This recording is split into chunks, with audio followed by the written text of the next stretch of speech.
Good morning guys, James here from Sunseeker Southampton, down in a very sunny Southampton Boat Show. We're getting towards the end of the show this week and I've got something really special for you this morning. This is in fact a customer's boat. It's very kindly loaned to us for the show here. She's the largest boat at the show this year, and behind me this is the beautiful Sunseeker 95 yacht. Now it'd be easy to forget this model on the basis that the new 100 yachts just launched. Lots of press coverage going on with that one, but I have to say these are fantastic. Still a very popular model in the range, fitting underneath the 24-metre load line length. Master cabin up on the main deck forward with a beautiful duplex style bathroom arrangement. 3 or 4 cabins downstairs, so she is potentially a 5-cabin yacht. Very popular in the charter market. These sell incredibly well, and today we'll have a look around the full boat. So how do we stay under 24-metre load line on a boat that's getting on for 28.5 metres long? So up in the nose here, you'll see, hard to see on the camera probably, there is in fact a technically removable bow section there, and the platform on the aft end isn't counted in the measurements, so we can squeeze the boat underneath the 24-metre load line.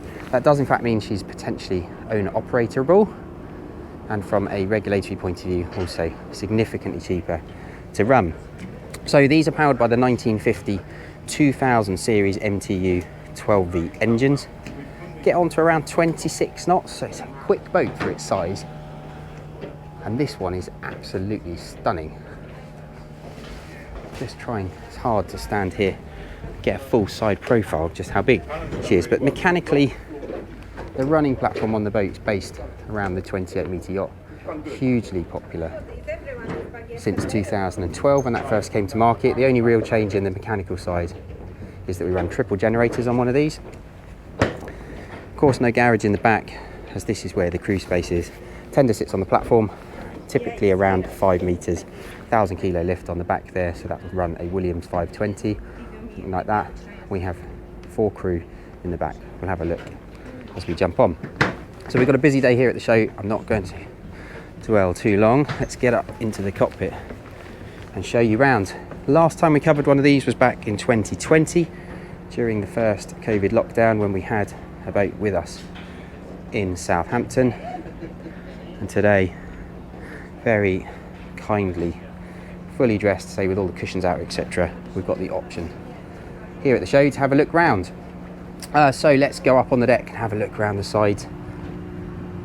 I say, moving on from that 28-metre where we were doing these huge expansive glass windows and the patio door arrangement here on the starboard side, that takes you through into the inner saloon area. And we have the option here of the beautiful drop-out balcony, so at anchor you've got a lovely setup to sit and watch the world go by. This one's got quite a bit of custom paint on, so you can see on the side here. Hard really to understand how that works until you stand back and see the boat inside profile. It just lowers the lines. She has a black painted hardtop up the Flybridge, which we'll have a look at in just a sec. But to begin with, you can see some lovely large yacht features, such as, of course, the obligatory ship's bell up there, twin V8 Lumar anchor winches, a little private seating area here up on the bow, and above that, stand there so you can try and see it, a giant sun pad. You sit 10 people up there quite happily. It's a great place if you're doing long distance passage making, to sit up top and watch the world go by at 10-12 knots, where the boat has a technical range of just over 1,000 nautical miles. See an upgrade there, Carlenberg air horn. So there was a deck door over on that starboard side which takes you through to the bridge. This one on this side takes you through to the galley area. Just walking back down the port side here, you can see the side gate. There is space if you wanted to recess into the side here. A side boarding ladder, so lots of places in the Med don't require that these days, but it is there as an option if you need it. Some basic outdoor galley appliances here, so we've got ice makers, fridges, little sink there. Option over on this side, this owner's elected not to take it, as to be honest, captain's quite happy to drive from the upper helm. You've got the option there to put a third station control in if needed. So the spec on this one is very comprehensive. Lots of little custom upgrades on the decor.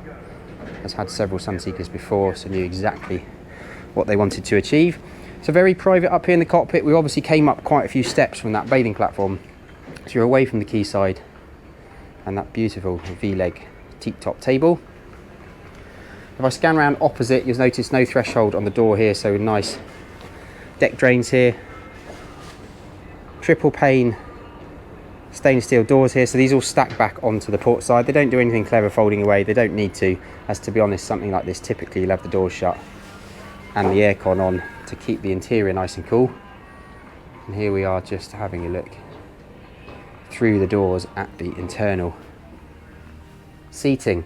So we can of course do seating both sides, or freestanding. As you see here, the owners elected to go with a lovely TV on the starboard side. So that's a high-low package there. There's loads of little custom changes on this one. It's taken a lot of the stainless steel out and the interior detail, so we tend to keep it quite neutral with the whites and greys. I love it. It's really, really nicely done. These inlaid carpets breaking up the different seating areas. So on the aft here, this is the U-shaped saloon area. Then we come forward into the dinette.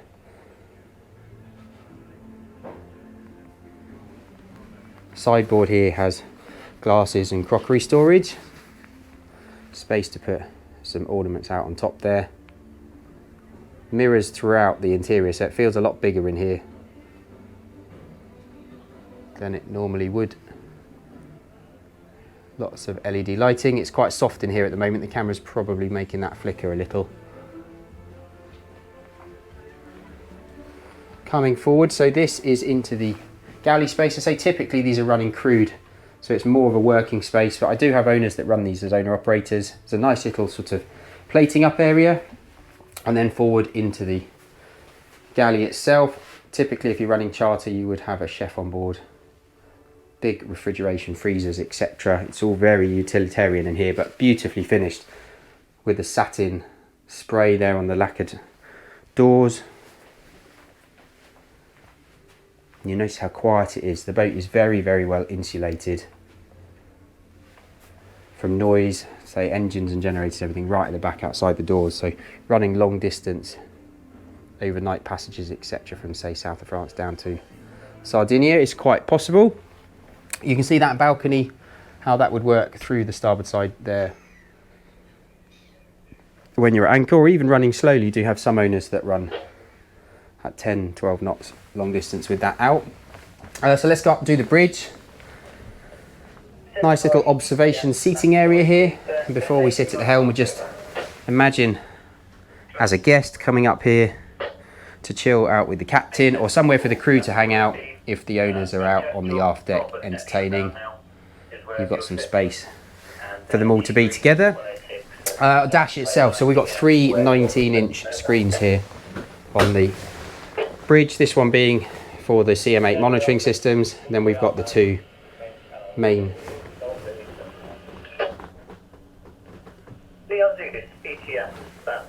nav screens there. So we've got side power fin control up there for the slight lift stabilizers, hydraulic bow and stern thrusters, and everything as you'd expect with a bridge to be right in front of the captain. They have even gone for an optional joystick system on this one, which is then using a combination of controls to make docking even easier. I suspect it's probably got one of those up on the Flybridge, which we'll check out in just a bit. Obviously, just scanning left to right here, you can see the view from the bridge. Proper little ship feel in here. Is a great place to spend time on the water. We did a delivery trip on one of these, covered on the channel a while back, so check that out if you'd like to see how they run.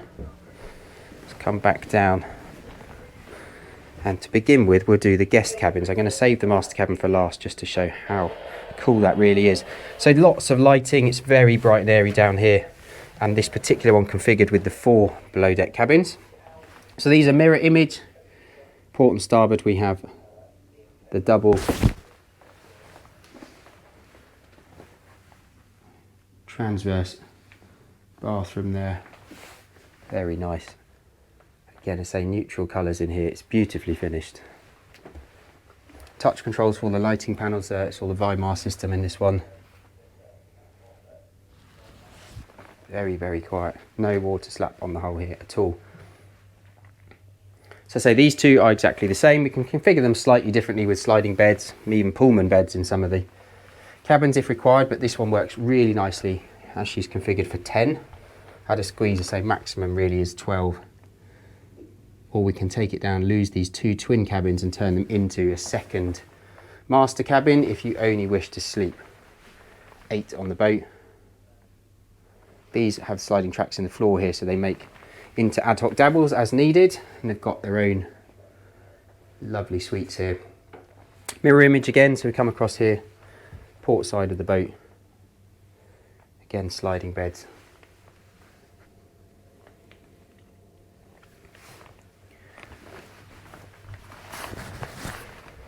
There's laundry storage in the cupboards there just behind us, so if you've got a stew on board, doing all that sort of thing for you.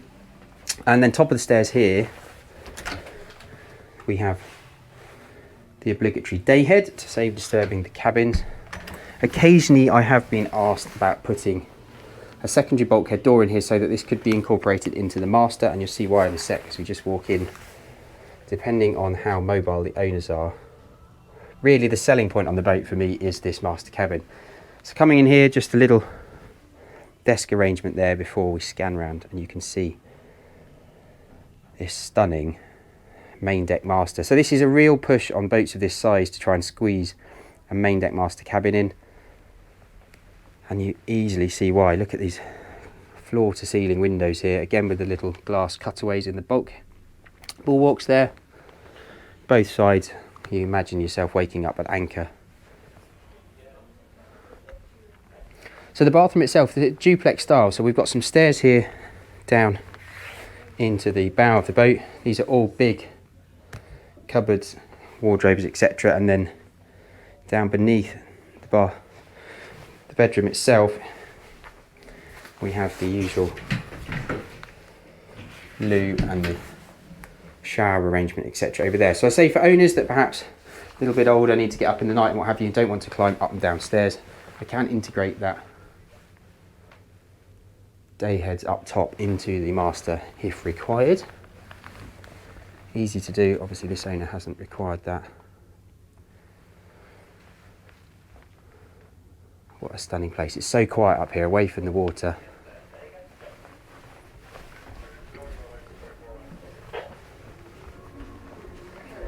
So let's walk back round and we'll go up and do the Flybridge. So up the stairs here. We can of course access this area through the bridge where we were earlier, but you can see from a crewing perspective straight at the top of the stairs we're into the bar area, where of course everything you'd usually expect to see on one of these. The obligatory electric griddle, top loading cool box, fridges, ice makers, etc. We have the bar stool arrangement here as well, nice place to chill out, enjoy a drink, and as is my preferred option on these, beautiful open deck here on the aft. Plenty of space to put freestanding teak sun loungers. I think that honestly is the best way to run a Flybridge such as this. Of course we can fit hot tubs, we can fit cranes and more water toys if you need to, but I think they just look beautiful with the open teak decking as this one has. You can see up top here, say the roof is painted on the exterior in that lovely black LSA paint. They've elected to keep the undersides white. I suspect that's to keep it nice, bright and airy underneath for the seating area, and that works really nicely. Again, AV upgrade, speakers up in the ceiling and what have you. Seating's all modular, so we can make this bigger or smaller depending on what you wish to achieve, but we can move the seat boxes back a bit. This has all got storage in. Nice thing with the fixed GRP boxes, you do have space to store all the paraphernalia needed to extend extended times on board. Big opening top there on the table, and then forward end of the Flybridge we have this nice little observation seat here on the port side. Lovely fabrics on this, it's very soft.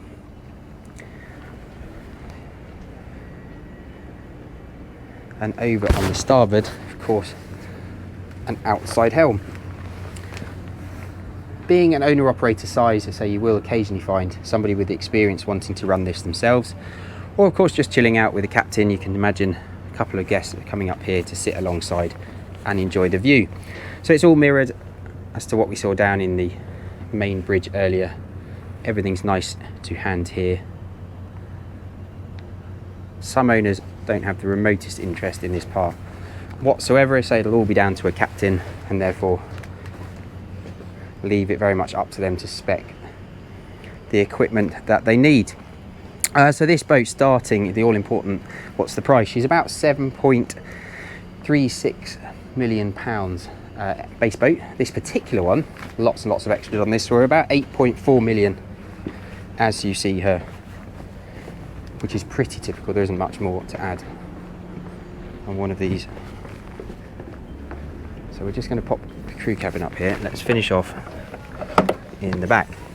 So door lifts up there. Let's head down in the back.